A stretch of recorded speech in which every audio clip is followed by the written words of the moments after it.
Welcome to our channel. మన జుట్టు ఊడడానికి ఎన్నో కారణాలు ఉంటాయి, కానీ మనం చేసే కొన్ని పొరపాట్ల వల్ల కూడా ఇలా జరగవచ్చు, బాగా ఊడవచ్చు మన జుట్టు. అయితే ఈ వేసవి కాలంలో మనం బయట ఎక్కువగా తిరుగుతూ ఉంటే మాత్రం ఖచ్చితంగా జుట్టుకి దుమ్ము ధూళితో పాటు ఇంకా చెమట పట్టి జిడ్డుగా మారిపోతుంది. ఎందుకే ఈ కాలంలో రోజు విడిచి రోజైనా తలస్నానం చేయాలి, లేదంటే చుండ్రుతో పాటు ఎంట్రుకలు రాలే సమస్య బాగా ఎక్కువగా అవుతుంది ఈ వేసవి కాలంలో. అయితే ఇంకా కొబ్బరి నూనె జుట్టుకు పోషణనిస్తుంది, అయితే దీన్ని కొందరు ఎక్కువ మొత్తంలో వాడుతూ ఉంటారు. నిజానికి మన చర్మ సహజంగానే నూనెలను ఉత్పత్తి చేస్తుందండి మన జుట్టు, మన హెడ్ అయితే. కాబట్టి కాస్తంత నూనెను మాడకి వెంట్రుకలకు పెట్టుకున్నా సరిపోతుంది. అంతేకాదు నూనె పట్టించిన గంట లోపు తలస్నానం చేస్తే ఇంకా మంచిది, సరిపోతుంది. కడిగేయాలి. కావాలని కొంచెం మంది జుట్టు బాగా పెరుగుతుంది, ఇంకా 2 days 3 days ఇంకా ఆయిల్ రాసుకొని అలానే ఉంటారు. ఇంకా మార్కెట్ లో కనిపించే షాంపూలు అన్నీ ఇంకా వాడుతూనే ఉంటారు. ఇంకా ఏదైనా చెప్పారనుకో సెలబ్రిటీస్ కనుక ఎందులోనైనా ఇంకా యూట్యూబ్లో కానీ గూగుల్లో కానీ ఎవరైనా చెప్పారనుకోండి, చూసారనుకోండి, అది తీసుకొచ్చుకొని వాడడం మాత్రం కరెక్ట్ కాదు. ఎంత కాస్ట్లీ అయినా కూడా షాంపూస్ ఇంకా చాలా షాంపూస్ వాడుతూ ఉంటారు. ఇంకా మనం ఒకటంటూ పర్మనెంట్గా ఫిక్స్ అయి ఉండాలి. ఇంకా ఊరికే వాడుతూ ఉన్న కొద్దీ ఇంకా ఎక్కువ హెయిర్ ఫాల్ అవుతూ ఉంటుంది. వీటిలో రసాయనాలు జుట్టుకు హాని చేస్తాయి కాబట్టి వీలైనంత వరకు సహజంగా గాఢత తక్కువగా ఉండే షాంపూలు, కండిషనర్లు అయితే ఏడిమికైతే ఎంచుకోవడమే చాలా మంచిది. ఇంకా మీ జుట్టుకు రంగు వేసుకునే వాళ్ళైతే ఖచ్చితంగా ఒకసారి ట్రై చేయండి.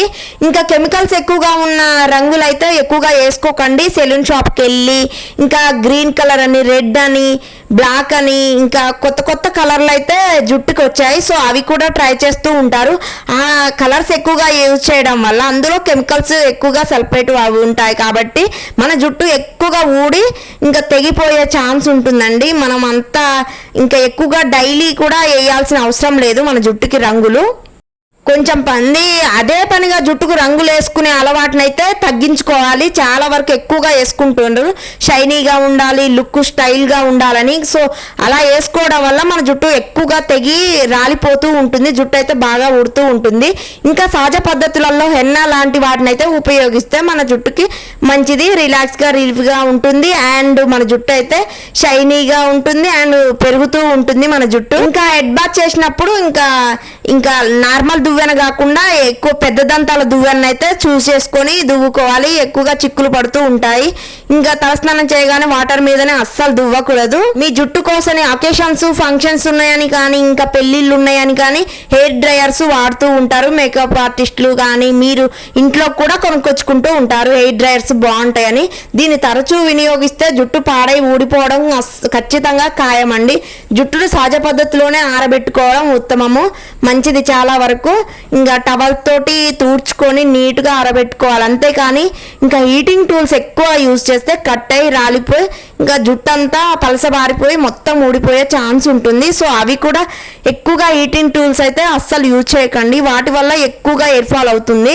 మీ జుట్టుని ఇంకా గట్టిగా టైట్గా ఇంకా పోన్టైల్ లాగా కూడా అలా వేసుకోవద్దు. బిగుతుగా బిగించి టైట్గా అల్లుకోవడం అలాంటివి అయితే అస్సలు చేయకండి.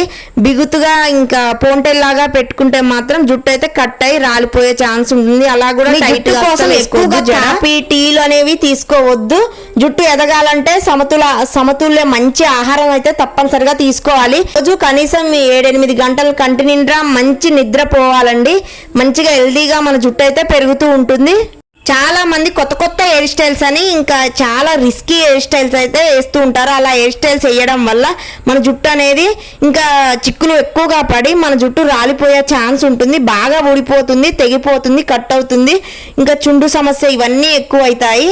సో ఇవన్నీ తగ్గాలంటే మాత్రం ఖచ్చితంగా నేను చెప్పే ఈ టిప్స్ అయితే పాటించండి. సో మీకు ఏమైనా డౌట్స్ ఉంటే కామెంట్ చేయండి.